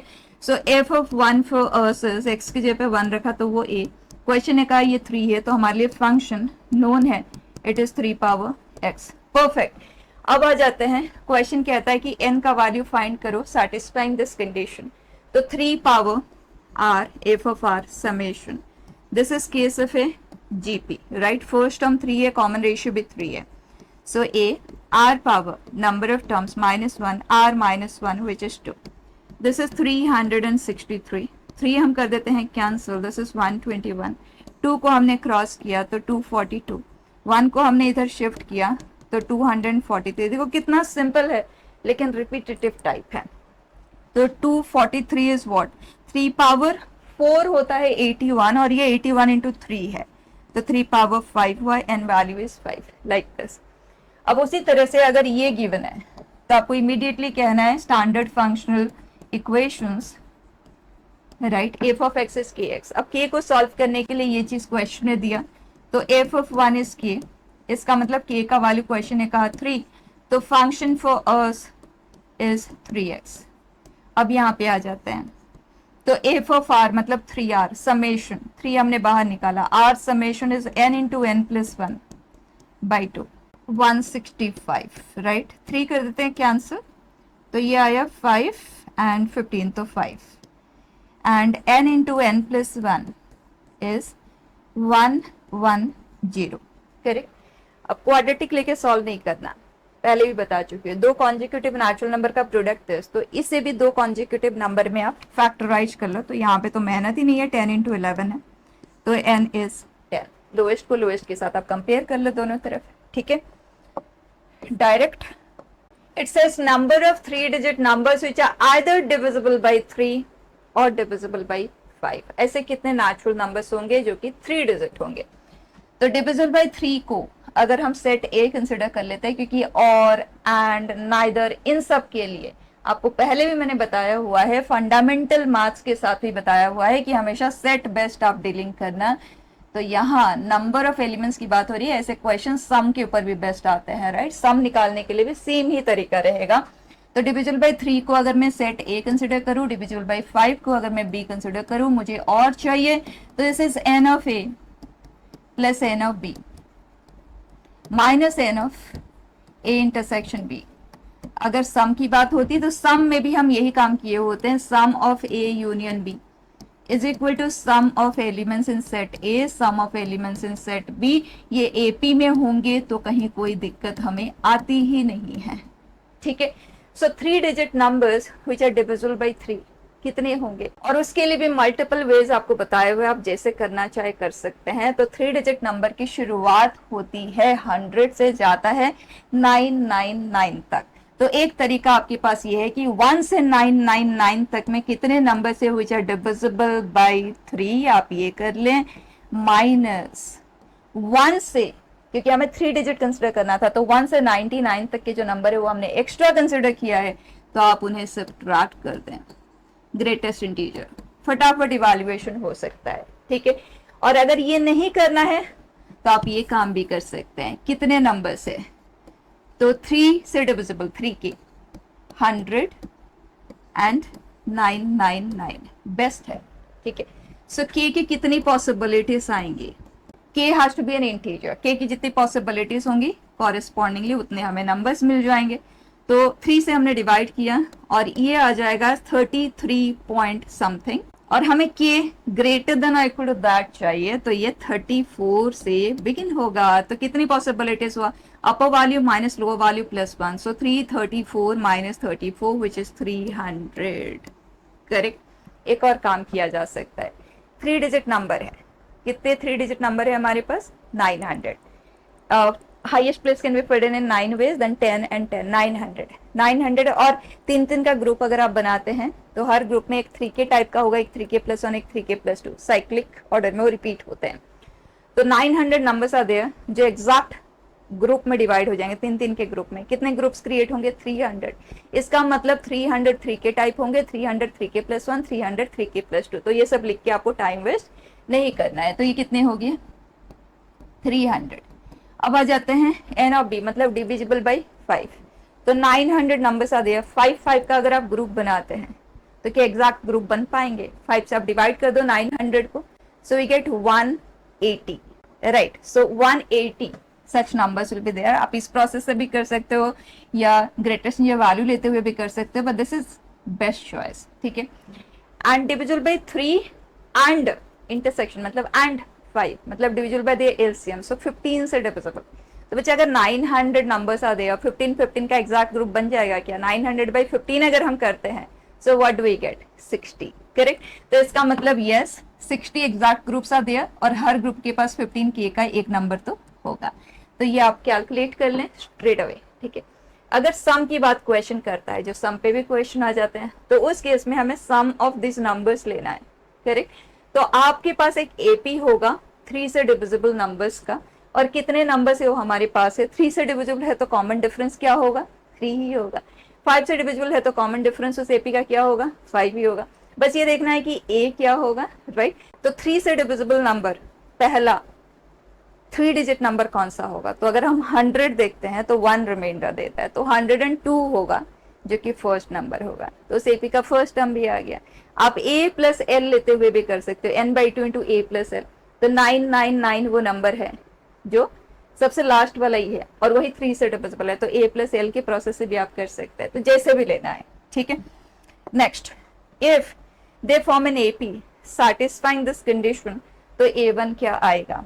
कॉमन डिफरेंस हमें दे दिया गया है एपी का। तो यहाँ पे आ जाते हैं ए आर। अगर हम लिखते हैं एपी है, ये जीपी है, तो आप एजीपी से तो हैंडल कर सकते हो, बट हर एक एजीपी को जो प्रोसेस मैंने आपको बताया, जो हमने याद रखा है, उसके हेल्प से भी कर सकते हैं। तो मैं उसी से ही आपको करके बताती हूँ। इसका अगर आप जनरल टर्म लिखते हैं तो a plus r minus 1 into d. D क्या है? 2 है। तो ये हुआ राइट। अब यहाँ पे इसे प्रेजेंट करते हैं, एंड जो 1/2 है हमारे लिए वो x है, ठीक है। जो हम 1 + 2x + 3x स्क्वायर वो पैटर्न याद रखते हैं ना, उसके लिए। और ये इनफाइनाइट सीरीज है, तो उस केस में उसका आंसर आता है 1/1 - x का होल स्क्वायर। Very simple. तो ये हुआ 2r upon 2 power r plus a - 2 तो एक कांस्टेंट होगा, उसे हम बाहर ही मूव कर देते हैं, 2 पावर r, राइट। ये कैंसिल हुआ, और वही हमारा रिक्वायरमेंट होता है कि 1 के साथ x पावर 0, 2 के साथ x पावर 1, तो एक कम वो है। तो अब हम इसका आंसर लिख सकते हैं, this is 1/1 - x whole square, और ये है एक infinite GP, right. So a/1 - r। तो ये कैंसिल हुआ, एंड क्वेश्चन ने कहा है दिस इज 4, और हमें a का ही वैल्यू चाहिए। यहाँ पे दिस इज 1 - 1/2, मतलब 1/2 स्क्वायर किया, सो इट इज 4। 4 4 हुआ cancel, so a value is, ठीक है। नेक्स्ट, एजीपी लेते हुए भी आप कंफर्टेबली इसे कंप्लीट कर सकते हैं, जैसे भी आप कंफर्टेबल हैं। It's a sum of elements of the 20th row. इस तरह के क्वेश्चन रिपीटेटिव है। कई बार इसे रो वाइज दिया जाता है, कई बार इसे ग्रुप में दिया जाता है। 1 एक group, 4,7 second group, third 10 11 10 13 and 16, इस तरह से ग्रुपिंग में दे दिया जाता है, ठीक है। क्वेश्चन तो सेम ही है। तो sum of elements of 20th रो, तो उसके लिए सबसे पहले आप इन एलिमेंट्स को देख लें।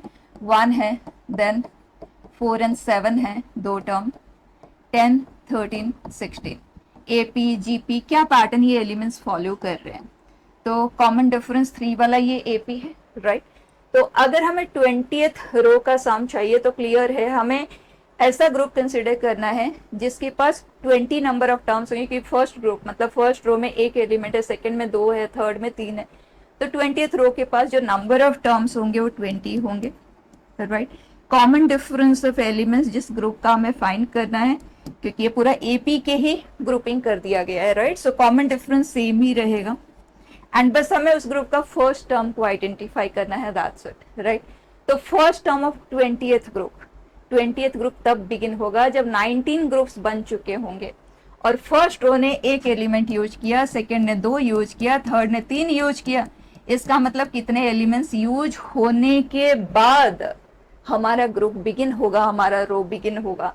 इतने एलिमेंट्स इस पर्टिकुलर एपी के यूज हो जाएं, उसके बाद उसके अगले से हमारा ग्रुप या हमारा रो स्टार्ट होगा, राइट।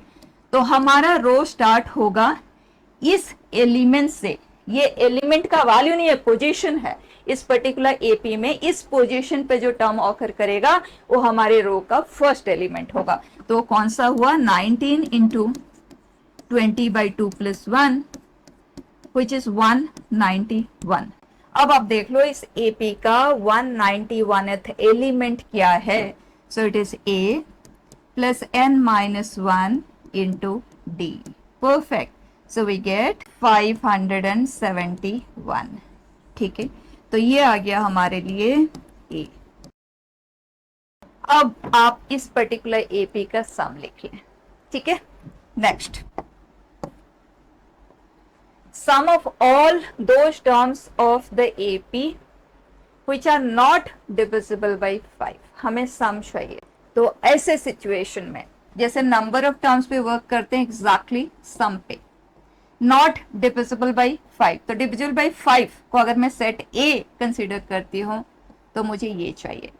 तो सम ऑफ A कॉम्प्लीमेंट पे वर्क करना है, तो टोटल मतलब सारे एलिमेंट्स का हमें सम लेना है, उसमें से sum of elements of A. Simple work. ठीक है, अब टोटल नंबर ऑफ एलिमेंट्स, हमारे पास नंबर ऑफ एलिमेंट्स कितने हैं, उसके लिए अपर minus lower upon the common difference plus 1. तो टोटल 26 टर्म्स आ देयर. तो इसका सम हम लिख लेते हैं n/2 sum of first and last term. Right, अब कितने ऐसे एलिमेंट्स है जो डिविजिबल बाई 5 है, इस लिस्ट में कितने ऐसे एलिमेंट्स है which are divisible by 5. Interesting. तो उसके लिए जो नंबर्स डिविजिबल बाई 5 होते हैं वो भी AP में ही होते हैं, जो कि 5, 10, 15 इस तरह से होंगे. लास्ट वाला 100 होगा. करेक्ट. और हमें इन दोनों AP में कॉमन टर्म्स को ढूंढना है. तो दो AP में कॉमन टर्म्स निकालने का तरीका क्या होता है, सबसे पहला कॉमन टर्म आप ढूंढ लो जो कि 5 है, एंड इसमें कॉमन डिफरेंस 4 है, यहाँ कॉमन डिफरेंस 5 है. तो दोनों का अगर हम LCM लेते हैं दैट इज 20. तो जो कॉमन टर्म्स है वो AP बनाएंगे with A common difference of 20. तो क्लियर हो जाता है जो अगला कॉमन टर्म हमें मिलेगा वो 25 ही होगा. तो बस अब हमें इतना सा पता लगाना है कि कितने ऐसे टर्म्स होंगे. तो 5, 25, 20 है ना कॉमन डिफरेंस. तो कितने टर्म्स होंगे विच आर लेस देन और equal to 100. Right, so A plus n minus 1 into D should be less than or equal to 100. So this is 95. We have 20n minus 20 is less than or equal to 95. 20 इधर add हो गया, so that is 115. So n is less than or equal to 5 point something. Right, so n जो maximum होगा वो 5 होगा. तो number of terms इस particular sequence में जो हमें मिल पा रहे हैं दैट इज 5. और यहाँ पे वैसे भी थोड़े से टर्म्स है, आप लिखते हुए भी उसे चेक कर सकते हैं. ठीक है, so n is 5, so 5/2 2a plus n minus 1 into d. Done. Next, sum of common terms. Normally जो रिपीटेटिव टाइप है वो दो AP में number of common terms, sum of common terms, ये वाले क्वेश्चंस होते हैं. JEE मेन एडवांस दोनों में. 3 पे कॉमन टर्म पहले JEE एडवांस में आया था, फिर JEE मेन में एक ही बार आया है 3 पे, बट आने का चांस है. ठीक है, तो उसके लिए हमारा प्रोसेस क्या होता है, इसे 2 के लिए करते हैं वही 3 के लिए प्रोसेस रहेगा. तो आप इसका कॉमन डिफरेंस देख लें क्या है, इट इज 4. यहाँ कॉमन डिफरेंस क्या है, 3, एंड यहाँ पे कॉमन डिफरेंस 5. इनका LCM ले ले क्योंकि कॉमन टर्म को लेके एक AP ही क्रिएट होगा और उस AP का सम लेने में हमें दिक्कत नहीं है. All what we require is number of terms कितने हैं, फर्स्ट टर्म क्या है, कॉमन डिफरेंस क्या है, बस ये इंफॉर्मेशन हमें चाहिए. तो ये इनका LCM दैट इज 60. तो जो कॉमन टर्म्स होंगे उनका कॉमन डिफरेंस 60 होगा. ठीक है, अब फर्स्ट टर्म को आप आइडेंटिफाई अगर डायरेक्टली कर सकते हैं वेरी गुड, अगर डायरेक्टली नहीं हो रहा है तब भी कोई प्रॉब्लम नहीं है. आप इतना सा कर लो, 2 को ले लो जिसमें आपको पता चल रहा है, जैसे इन दोनों में हमें पता चल ही रहा है ना 7 है, और इन दोनों का जो LCM है वो 20 है. तो 7, 27, 20 गैप में इनका कॉमन टर्म ऑकर करेगा. राइट, 20, 47 और 60 है, तो आप 60 तक में लिख लो. 60 तक में जितने भी टर्म्स आ रहे हो लिख लो. तो 47 के बियॉन्ड अगर हम जाएंगे वो 67 जा रहा है, लिखना चाहो लिख सकते हो बट जरूरत नहीं है. ठीक है, ये आ गया. अब आप इसमें और इसमें फर्स्ट कॉमन टर्म को इधर ढूंढना है ना. राइट, इसमें और इसमें हमें सर्च करना है पहला कॉमन टर्म कौन सा है. तो 7 तो रूल्ड आउट है. अगर आप एक एक को मैच करके करना चाहते हो कर सकते हो, but I would suggest you write down the general term of it that is 2 plus n minus 1 into d, जो कि है 3n minus 1. राइट। ये मैंने आपको डायरेक्टली लिखना भी बताया था, ये स्टेप आप टाइम वेस्ट नहीं करें इस पे जाके। जो कॉमन डिफरेंस है दैट इज 3, तो 3 टाइम्स ऑफ n लिखना है, और जो फर्स्ट टर्म है उसमें से d को सब्ट्रैक्ट कर देना है, ठीक है। सो ये आ गया द जनरल पैटर्न। अब देखो 3n माइनस 1, तो मतलब 3 का मल्टीपल -1, 7, तो 3 का मल्टीपल -1 के फॉर्म में नहीं लिखा जा सकता, इसका मतलब इसमें +1 करे तो 3 का मल्टीपल आना चाहिए, ये भी नहीं आ रहा है। ये 48 है, ये आ रहा है, इसमें अगर 1 ऐड करेंगे तो 3 का मल्टीपल बन जाएगा, मतलब ये नंबर इस टाइप का है। तो पहला कॉमन टर्म हमें मिल गया, दैट इज 47, राइट। और जिसका हम सम फाइंड करना चाहते हो एपी है, उसका फर्स्ट टर्म 47 है, नंबर ऑफ टर्म्स हमें फाइंड करना है, एंड कॉमन डिफरेंस क्या है, 60 है, राइट। अब एलिमेंट जा ही यहीं तक रहा है, 99 के बियॉन्ड तो आएगा नहीं, तो आप देखते हुए भी बता सकते हो 47 + 60 अगर हम करते हैं तो इसे क्रॉस कर रहा है, बियॉन्ड जा रहा है। इसका मतलब जो हमारे पास कॉमन टर्म है ना वो एक ही है, and that is 47, and question ने सम ऑफ कॉमन टर्म्स ही पूछा है, ठीक है। लेकिन प्रोसेस क्लियर होना चाहिए, ए आ गया, डी आ गया, एन फाइंड करना है। ले सपोज ये वैल्यू काफी हाई है, इन दैट केस आप इसका जनरल टर्म लिखना, जैसे किसी एपी के पास कितने टर्म्स है यही हमें पता लगाना है, तो इन सब में जो सबसे छोटा जो क्लोजिंग एलिमेंट है, जो सबसे पहले खत्म हो रहा है, उसे कंसिडर करना, और इसका जनरल टर्म जो कि a + n-1 into d, D आपके पास है, a आपके पास है, that should be less than equal to इन सब में जो सबसे छोटा है, राइट। तो यहाँ से आपको n की पॉसिबिलिटी मिल जाएगा, n is less than equal to, let's suppose 100.1 आ रहा है, तो n maximum will go up to 100, so number of common terms that will get 100, ठीक है। नेक्स्ट, और सम निकालना है, तो आपके पास n है, a है, d है, तो आप सम भी निकाल सकते हैं। Here it says sum of 20 terms is 460, then x is what? अब देखो log का इन्वॉल्वमेंट है, तो प्रॉपर्टीज बेस्ट बस सिंप्लीफाई करें और आगे बढ़ जाए। ये 1/2 हम बाहर निकालते हैं, तो 1/1/3, 1/1/2, मतलब ये हुआ 2 log x बेस 7, ये है 3 log x base 7, 4 log x base 7, right. 20 terms, तो log x बेस 7 कॉमन आ गया, 2 3 4, ये क्या है, एपी तो है, तो आप एपी का 20 टर्म का सम लिख लो, या तो 2 से अगर हम 20 टर्म्स ले रहे हैं तो लास्ट वाला होगा 21, राइट। तो 2 से 21 तक का हमें समेशन चाहिए, तो आप 1 से 21 तक को लेके उसमें से -1 कर लो, आपका चॉइस है, ठीक है। Let me write n/2 sum of first and last term, so 2 + 21 it is 23, ये हुआ कैंसिल। क्वेश्चन ने कहा 460, ये कैंसिल, 23 दिस इज 2, तो वैल्यू ऑफ x इज 7², ठीक है। Next, for x greater than equal to 0 the list value of k for which they are in AP। बहुत elementary and काफी क्वेश्चंस हमें ऐसे मिलते हैं। तो ट्वाइस द मिडल k को ही हमें सॉल्व करना है, 4 power 1 - x, 4 power 1 + x, 16 power x, 16 power -x, right. x greater than equal to 0 है, हमें list possible value of k चाहिए जो इसे सेटिस्फाई करे, तो am क्योंकि आपको ये चीज यहाँ पे दिख ही रहा है, जो अननोन पार्ट है वो रेसिप्रोकल के फॉर्म में उसका इन्वॉल्वमेंट है। तो इस तरह के सिचुएशन में मिनिमम वैल्यू फाइंड करने के लिए हम a + b/2 is greater than equal to √ab, जब हम √ab करेंगे तो ये कैंसिल हो जाएगा, 4 × 4 स्क्वायर रूट लेंगे तो 4 आएगा, तो a + b is greater than equal to 2 times of √ab, so that will come out to be 8, right. इसका मिनिमम 8 है, और इसका मिनिमम उसी तरह से a + b/2 is greater than equal to square root of ab जो कि 1 आएगा, तो a + b is greater than equal to 2। बस इतना सा आप चेक कर लो कि इसका मिनिमम कब अचीव हो रहा है, क्या उसी x के कॉरेस्पॉन्डिंग ये भी मिनिमाइज हो रहा है। अगर दोनों साइमल्टेनियसली मिनिमाइज नहीं हो रहे हैं ना, तो इन दैट केस ये ओवरऑल मिनिमम नहीं कंसिडर होगा, ठीक है। तो यहाँ पे मिनिमम होता है जब ये वैल्यू 1 हो, इसका वैल्यू 2 तभी होता है जब ये 1 हो, और ये 1 होने के लिए x का वैल्यू 0 बनना पड़ेगा, और अगर x का वैल्यू 0 है तो उस केस में ये 8 बन रहा है, इसका मतलब यस साइमल्टेनियसली ये मिनिमाइज हो रहे हैं, राइट। तो minimum possible value is 10, that means value of k for us is 10, done. Next, if they are in AP, तो अभी हमने प्रॉपर्टी जो पढ़े थे ये देखा कि लॉग अगर एपी में है, सेम बेस है, तो क्लियर हो जाता है they are in GP, right. So time waste नहीं करेंगे 2 टाइम्स ऑफ दिस सिंप्लीफाई करते हुए, नो।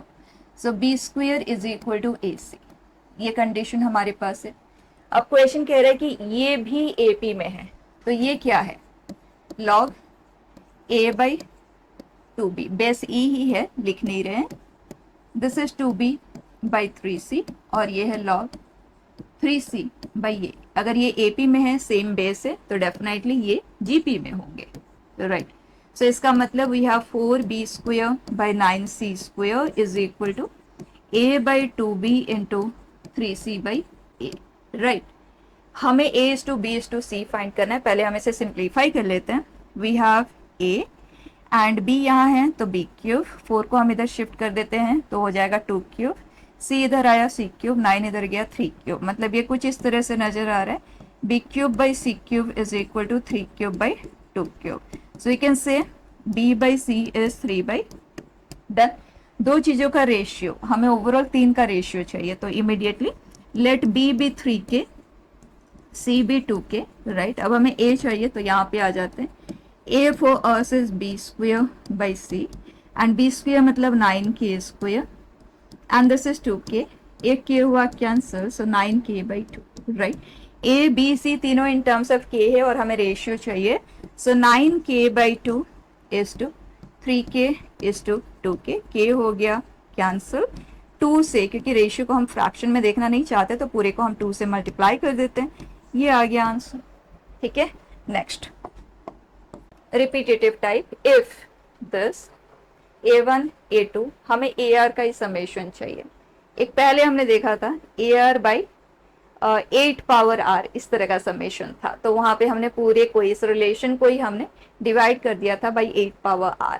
यहाँ पे हमें ar फाइंड करना है। आप ध्यान से अगर देखें तो ar plus 2 minus ar plus 1 minus ar plus 1 plus ar, उस तरह का है, तो क्या हम इसे लिख सकते हैं, राइट। और वैसे भी रिकर्शन पैटर्न को मैंने आपको अलग से एक छोटे से लेक्चर में एक्सप्लेन किया हुआ है, सारे पैटर्न्स उसमें कवर्ड है, उसको आप एक बार देख लेना, तो ये सब चीजें आपको स्ट्राइक कर जाएंगे। सो ये हुआ minus, this is equal to 3, right.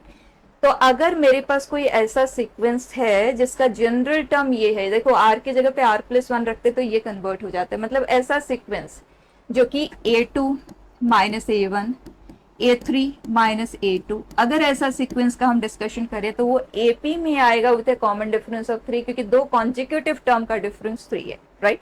So can I से ये जो है ये AP में है with A common difference of 3, perfect. अब कितना सिंपल सा वर्क है, देखो a2 माइनस a1 क्वेश्चन ने हमें दे दिया है, दिस इज 1, ये एक AP है, तो क्या हम इस AP का जनरल टर्म लिख सकते हैं, राइट। तो अगर मैं इसका rth टर्म की बात करूं तो 1 2 2 3, तो इसका जो rth टर्म आएगा ना, that is ar plus 1 minus ar is equal to इस AP का rth term, so a plus r minus 1 into d 3 है, तो ये सिंप्लीफाई होके हमें दिया 3r माइनस 2। अब जैसे ही हमें ये पता चलता है ना, आप देखो r की जगह पे वैल्यूज हम पुट करते हुए जाते हैं, so we get a2 minus a1 is equal to 3 into 1 minus 2, evaluate नहीं करें, ठीक है। This is a3 minus a2, किसी भी तरह का अननेसेसरी वर्क हम नहीं करेंगे, इसे ऐसे ही रहने देते हैं। और अगर मैं इसे r लेती हूँ तो ये r माइनस 1 हुआ, और ये 2 है तो 2 है, 1 है तो 1 है, मतलब ये जाएगा 3 into r minus 1 minus 2, done. इन सबको अगर हम ऐड करते हैं तो इस तरह से कैंसलेशन होता चला जाएगा, यहाँ ar बचेगा, यहाँ पे माइनस a1, सो ar और a1 का वैल्यू हमारे पास है इज इक्वल टू 3 कॉमन आया, समेशन 1 से लेके r minus 1, so r minus 1 into r by 2, perfect, and 2 added r minus 1 times, so ठीक। अब हम इसे कर लेते हैं सिंप्लीफाई, तो ar हमें मिल जाएगा, 1 हमने इधर शिफ्ट कर दिया, okay. So 3r square by 2 minus 3r by 2 minus 2r plus 2, right. So 3r square by 2, r ये और ये कंबाइन कर देते हैं, and 1 2, so it is 3, right. ये आ गया ए आर। अब क्वेश्चन हमसे जानना चाहता है ए आर समेशन 1 से 10, तो 3/2 कॉमन, आर स्क्वायर समेशन 1 से 10 minus 7/2 common, or summation 1 to 10, 3 summation 1 to 10 is directly 30, right. तो इस तरह से जब ऐसा पैटर्न हमें मिलता है, कई हमने डिस्कस किया हुआ है, तो उसके लिए ये हमारा प्रोसेस ऑफ हैंडलिंग रहेगा, ठीक है। Next it says a company hires n workers to finish an assignment in 17 days. If 4 persons left at the end of first day, another 4 at the end of second day, and this process continued, then it took 8 extra days to complete the assignment, then value of n is what?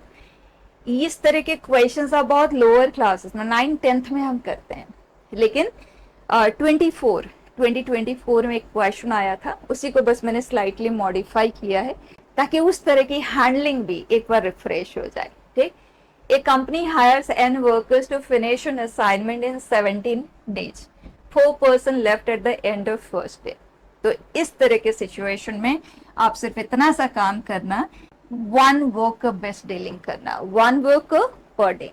तो let's take 1 worker 1 day, वो x part of the work को complete करता है। एक assignment है तो 1/10 1/20 जो भी है, हमने उसे x कंसीडर कर लिया, ठीक है। इतना पार्ट उस असाइनमेंट का वो कंप्लीट कर लेता है, ठीक है। अब अगर हम बात करें, ये डायरेक्टली प्रोपोर्शनल है, ठीक है, ध्यान देना। अगर मैं नंबर ऑफ वर्कर को 2 कर देती हूँ तो इन दैट केस वो 2x वर्क कंप्लीट कर लेगा। जैसे एक पर्सन एक दिन में 1/10 ऑफ द वर्क करता है, तो 2 पर्सन इन 1 डे 2/10 को कंप्लीट कर लेंगे। उसी तरह से 1 person in 2 days 2x directly proportional है। तो अगर मैं इसे कर लेती हूँ K1, इसे कर लेती हूँ K2, मतलब K1 workers work for K2 days, देन K1 into K2 times of x part of the work will be completed, ठीक है। ये हमारा स्टाइल ऑफ वर्किंग रहेगा। अब n वर्कर्स 17 days, कितना हो गया वर्क? 17nx। क्वेश्चन ने कहा कि ये जो है ना, ये कंप्लीट वर्क है, 1 असाइनमेंट को इन्होंने कंप्लीट कर लिया। तो यहां से अगर हमें x की जरूरत पड़े तो वी कैन राइट, ठीक है। अभी तो हम x को ही लेके आगे बढ़ते हैं, एंड में हम रिप्लेस कर लेंगे। इस तरह से फ्रैक्शन बेस्ड डीलिंग क्यों करें, ठीक। अब फर्स्ट डे 1 डे के लिए n वर्कर्स ने वर्क किया, तो 1 डे n वर्कर्स, तो कितना part of the work complete हो गया? nx। सेकेंड डे क्या हुआ? 4 वर्कर्स लेफ्ट, मतलब सेकेंड डे, मतलब एक दिन कितने वर्कर ने वर्क किया? n-4, इतना part of the work complete हो जाएगा, right. And then third day n-8 workers, एक दिन के लिए वर्क किया, इतना पार्ट। तो क्यूमुलेटिव ये कहता है कि अगर ये प्रोसेस कंटिन्यू होता है 8 एक्स्ट्रा डेज, मतलब टोटल 25 डेज लगे उन्हें उस 1 वर्क को कंप्लीट करने में। तो 25 terms will be equal to ये पार्ट ऑफ द असाइनमेंट, तो 25 terms it will be equal to 1, right, simple. अब देखो x आ गया कॉमन, x का वैल्यू वैसे भी हमारे पास है 1/17n, उसके बाद n + n-4 सो ऑन। क्या ये एक AP है? यस। इस AP के number of terms 25, so we have 25/2, ये है 1/17n and 2a plus n-1 into d, d क्या होगा? this minus this, so it is -4, right, this is equal to 1। अब सिंप्लीफाई कर लो और n तक पहुंच जाओ। 2 को मैंने कॉमन लिया और कैंसिल कर दिया, so I am left with 25 into n-48 is equal to 17n, so I have 25n minus 17n, that is 8n, is equal to 25 into 48, ये हुआ cancel, so I'm left with 150, ठीक है। Simple work, सब समझना working style. वैसे आप multiple ways में से हैंडल कर सकते हैं, बट बेस्ट चॉइस, ठीक। Last slide, exponential series, denominator में फैक्टोरियल, न्यूमरेटर में कुछ आ रहा है, इनफाइनाइट सीरीज है, तो एक्सपोनेंशियल सीरीज, ठीक। तो उसके लिए हम इसे सिंप्लीफाई ही करेंगे। हमें न्यूमरेटर में r नहीं चाहिए, जो हमने लास्ट क्लास में भी किया था, राइट। ये r हुआ कैंसिल, तो r का वैल्यू 0 से इन्फिनिटी में है। अब ध्यान देना, आर अगर जीरो है तो ये टर्म ही जीरो बन जाता है, राइट, यहाँ पे जीरो आ जाता है।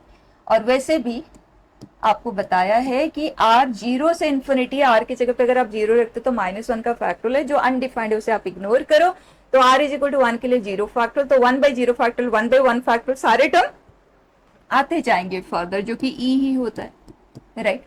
यहाँ पे R is zero to infinity, तो 1/0 फैक्टोरियल, 1/1 फैक्टोरियल सभी आएंगे, so this is also a C complete, ठीक है। Second, 2/1 factorial, 3/3 factorial, 4/5 factorial. Pattern को एक बार देख ले, बस न्यूमरेटर में जो है ना हमें आर का प्रेजेंस नहीं चाहिए, डिनोमिनेटर में ऑड नंबर्स का है, तो कैन आई से दिस इज 2r-1 का फैक्टोरियल, 2r+1 का फैक्टोरियल, दोनों लिख सकते हो। 2r-1 लिखोगे तो r को 1 से बिगिन करना पड़ेगा ताकि ये 1 में कन्वर्ट हो। 2r+1 अगर हम लिखेंगे तो इन दैट केस r का वैल्यू 0 से बिगिन होगा, दैट इज इट, राइट। और ये 2, 3, 5 ये कॉन्जिक्यूटिव नेचुरल नंबर्स है, इज जस्ट दैट अगर r का वैल्यू 0 है तो ये 2 है, r का वैल्यू 1 है तो ये 3 है, मतलब ये फॉलो करता है r+2, ये पैटर्न, करेक्ट। अब हमें r न्यूमरेटर में नहीं चाहिए, लेकिन फैक्टोरियल 2r+1 का है, तो अगर कैंसिल होगा तो 2r+1 ही कैंसिल हो सकता है, तो मैं इस r को 2r+1 के फॉर्म में प्रेजेंट करना चाहूंगी, उसके लिए पहले तो मुझे 2r क्रिएट करना होगा, राइट, एंड देन 2r+1 चाहिए, मैंने सिर्फ न्यूमरेटर को ही लिखा है, तो 2r+1 लिखा, एंड देन मैंने हाफ ऐड किया है, तो हाफ को हम सब्ट्रैक्ट भी करेंगे तो 2 - 1/2 इज 3/2, राइट। और otherwise a times of 2r+1 plus b, a and b के वैल्यू आप फटाफट फाइंड कर सकते हो, सब मैंने आपको बताया हुआ है, ठीक है। अब क्या मैं इसे लिख सकती हूँ, अगर मैं सेपरेट करती हूँ, इसको इससे डिवाइड करूं तो 2r+1 कैंसिल हो जाएगा and I will be left with done, और ये मुझे देगा 3/2, 1/2r+1 का फैक्टोरियल। अब न्यूमरेटर से r फ्री हो गया, तो अब हमें कोई प्रॉब्लम ही नहीं है, we can straight away write 1/2r factorial. बस लिमिट का ध्यान रखना, हमारे लिए r 0 टू इन्फिनिटी था, क्योंकि वही हमारी पूरी आंसर को चेंज कर देगा, 1/2r+1, ठीक। तो r is varying from 0 to infinity. अब देख लो, r is 0, 1/0 factorial, r is 1, 1/2 factorial, even वाले फैक्टोरियल है, वो हमें मिलता है e प्लस e पावर -1/2 से, राइट, याद ही रख लिया। सो 1/2 e प्लस e पावर -1, जिसे मैं लिख लेती हूँ आज 10/2, तो यहाँ पे हम कर देते हैं आज 4, राइट। ये है 3/2, 1/1 फैक्टोरियल, 1/3 फैक्टोरियल, 1/5 फैक्टोरियल सारे हैं, तो इसका आंसर आएगा e माइनस e पावर -1/2, तो यहाँ पे हमने कर दिया आज 4, दैट्स इट, ठीक है। तो हर तरह के क्वेश्चन का एक्सपोजर हमने लिया, बाकी जो बहुत एलिमेंटरी टाइप है जो सबको आता ही है करना, उस पर प्रैक्टिस करके सिर्फ टाइम वेस्टेज ही है, ठीक है। सो दैट्स इट बेटा।